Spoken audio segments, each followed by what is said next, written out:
Assalamualaikum warahmatullahi wabarakatuh. Kembali lagi kawan di Legenda Catur Dunia. Selamat hari Rabu kawan. Apa kabar kalian hari ini? Apakah masih tetap sehat-sehat saja? Semoga di hari ini dan hari-hari seterusnya kita tetap diberikan kesehatan oleh Allah dan diberikan kemudahan menjalankan aktivitas, dimudahkan untuk mendapatkan pekerjaan, dimudahkan untuk mendapatkan jodoh. Amin ya rabbal alamin. Dan setiap hari Rabu seperti biasa saya akan mengulas turnamen mingguan yang ada di chess.com, Title Tuesday Blitz. Nanti malam kawan ada turnamen Grand Chess Tour seri ketiga, Rapid dan Blitz Kroasia. Kita akan tunggu, besok akan kita ulas. Tapi kita akan fokus dulu ke Title Tuesday Blitz. Title Tuesday Blitz ada dua sesi seperti yang kalian ketahui, sesi awal dan sesi akhir. Dan setiap sesinya ada hadiah kawan, 2.500 US dollar. Dan untuk sesi awal edisi 4 Juli ini dimenangkan oleh Anton Korobov. Dan untuk sesi akhirnya dimenangkan oleh Magnus Carlsen.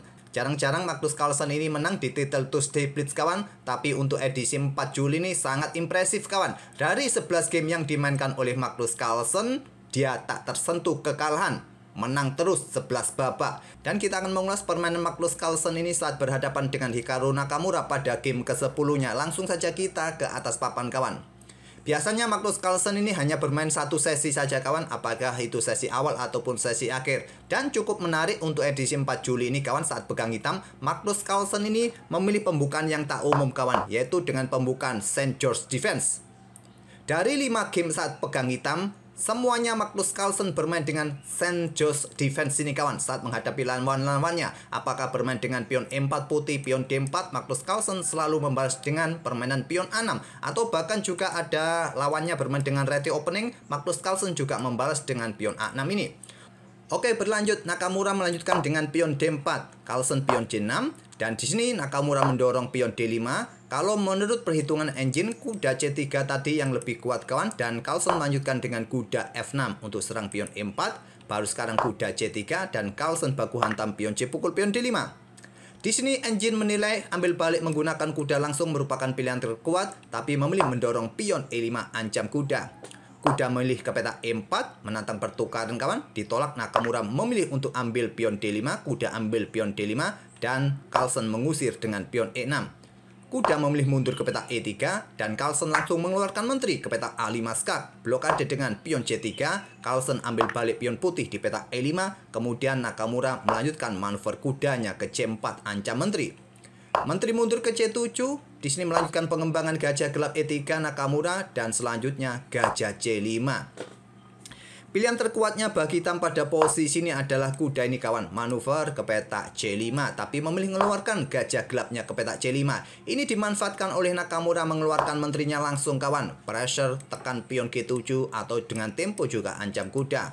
Backup dengan pion D5, Nakamura ambil pion G7, ancam benteng, benteng digeser ke F8, dan sekarang Nakamura menukarkan gajah gelapnya, diambil balik langsung dengan menteri di sini, kemudian melanjutkan manuver kuda ke E3. Untuk menghindari ancaman menteri ataupun juga ancaman skak di sini tadi kawan blokade, dan di sini menteri mundur ke B6 incar pion, backup dengan benteng B1, Carlsen melanjutkan pengembangan kuda C6, pengembangan gajah terang D3 coba incar kuda E4, di sini melanjutkan pengembangan gajah D7 kawan untuk persiapan rokade panjang di langkah berikutnya. Di sini Nakamura melanjutkan pertukaran terlebih dahulu kawan, diambil balik menggunakan pion D, dan Nakamura mengantisipasi raja hitam yang ingin rokade, menterinya bergerak ke peta F6, tapi menurut perhitungan engine, ambil pion merupakan pilihan terbaik. Menteri mundur ke D8, menantang pertukaran menteri, ditolak. Nakamura memilih mundur ke F4 untuk coba rebut satu pion kawan, backup dengan pion F5, dan kuda C4. Lanjut Nakamura mencoba ingin melakukan ancaman di peta D6. Di sini menteri ke peta F6. Menteri bergerak ke C7, pilihan Nakamura. Kalau kalian mencoba ingin melakukan skak di sini kawan, raja bisa naik ke peta E7, dan mungkin kalau kalian ambil pion yang di sini memberikan kesempatan menteri mencoba bergerak, kalian antisipasi dengan kuda ke peta E5 kawan. Tapi Nakamura lebih memilih menterinya ke peta C7, dan di sini menteri mundur ke D8. Menteri kembali ke F4, Magnus Carlsen mencoba menawarkan remis kawan. Jika mondar-mandir saja ke sini, permainan bisa remis. Nakamura menolak. Kudanya lompat ke D6 skak, raja ke E7, dan Nakamura juga tidak coba ambil pion ini kawan. Melangkah kudanya kembali ke peta C4, berikan dukungan bagi menterinya. blokade dengan pion E5, menteri mundur ke E3, sekarang gajah ke E6 untuk coba ancam kuda, menteri keluar untuk backup kudanya sekaligus tempo skak kawan, dan raja bergeser ke F7. Dan di sini Nakamura mendorong pion F3-nya, malah membuka akses bagi menteri hitam mencoba menyerang pada petak gelap ini kawan. Yang terkuat tadi adalah kuda ke petak E2 untuk mempersiapkan diri rokade kawan. Mungkin di sini raja hitam juga akan mencoba mencari tempat yang lumayan tertutup di petak H8 nanti, bergeser ke G8 terlebih dahulu. Kalian geser terlebih dahulu benteng ke pusat, mungkin akan ditantang oleh benteng hitam di petak D8. Nah, baru di sini kalian bisa rokade. Oke, kembali lagi ke langkah aslinya kawan. Nakamura memilih dengan pion F3, raja mundur ke G8 lanjut Carlsen. Di sini kuda ke E2. Inilah kesalahan fatal yang dibuat oleh Nakamura, membuat posisi rajanya semakin terekspos kawan. Di posisi ini tadi, langkah yang terlihat bagus bagi putih adalah bisa melanjutkan dengan pion B3, membuat langkah menunggu, perkuat posisi kudanya agar menterinya bisa leluasa bergerak lagi kawan. Tapi dengan melangkah kuda ke E2 ini membuat Carlsen punya kesempatan untuk melakukan serangan balik dengan pion E pukul pion F3. Untuk membuka akses serangan di sini kawan, skak dan kuda ini juga bisa jatuh nantinya. Coba lihat, dengan dukungan gajah, kuda ini bisa jatuh. Jadi Nakamura tidak mempunyai kesempatan untuk ambil pion ini. Dia bermain dengan kuda G3 untuk blokade skak di sini. Carlsen melanjutkan dengan pion pukul pion G2 ancam benteng, benteng G1 dan pion F4 ancam kuda. Kuda lari ke E4, kemudian menteri H4 lanjut Carlsen skak. Di sini kuda blokade di petak F2 dan pion didorong untuk lindungi pionnya kawan dan buka akses juga serangan pada kuda. Di sini kuda lari ke petak D6, ada benteng AD8. Selanjutnya ada benteng D1 dan Carlsen menggeser menterinya ke F4.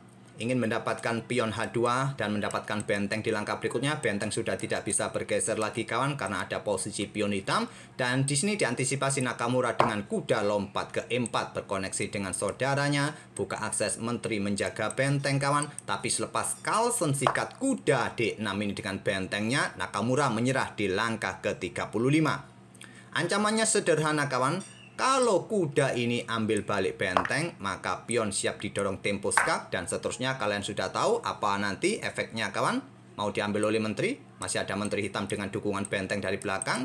Kalaupun di sini kuda ini diambil oleh benteng ataupun dengan menteri seperti ini, kuda jatuh dan coba lihat posisi raja ini juga nanti akan keteteran, lari terus keluar dan tentu sudah tidak nyaman lagi kawan. Kalau bergerak ke sini ada benteng yang bergerak ke sini kawan. Sama saja kalau mau ambil dengan benteng, kuda ini juga jatuh kawan. Sama halnya, nanti juga ada ancaman skakmat. Kalau bergerak ke petak D2, ini agak sedikit lama. Kalaupun bergerak ke sini, sama juga kawan. Ancamannya juga skakmat. Bisa kalian otak-atik, pasti kalian sangat senang dengan perburuan raja dalam posisi seperti ini. Kalian sudah bisa mengobrak-abrik posisi raja, tak perlu saya lanjutkan lagi. Kalian pasti sudah paham, lebih jago daripada admin, bagaimana skakmat lebih cepat nantinya kawan. Oke, itulah kawan permainan Magnus Carlsen di title to the Beast pada game sebelumnya, mengobrak-abrik pertahanan Hikaru Nakamura dengan permainan St. George Defense, dengan permainan pion B6-nya tadi kawan saat respon dengan pion E4, pion D4, atau salah satu permainannya tadi saya lihat ada retry opening. Magnus Carlsen selalu menjawab dengan pion A6 ini kawan, dengan St. George Defense. Oke, semoga ide permainan Magnus Carlsen kalau kalian mau tiru ya sebagai latihan tidak ada masalah kawan. Dan kita akan bertemu di video-video berikutnya. Nanti sore saya akan carikan game yang bagus lagi dari permainan Magnus Carlsen. Saya lihat tadi ada permainan Magnus Carlsen menghadapi Fabiano Caruana. Insya Allah nanti akan kita ulas kawan. Oke, terima kasih kawan sudah mampir tiap hari. Jangan lupa like, subscribe video kami untuk membantu channel kami ini terus berkembang. Dan terima kasih. Wassalamualaikum warahmatullahi wabarakatuh.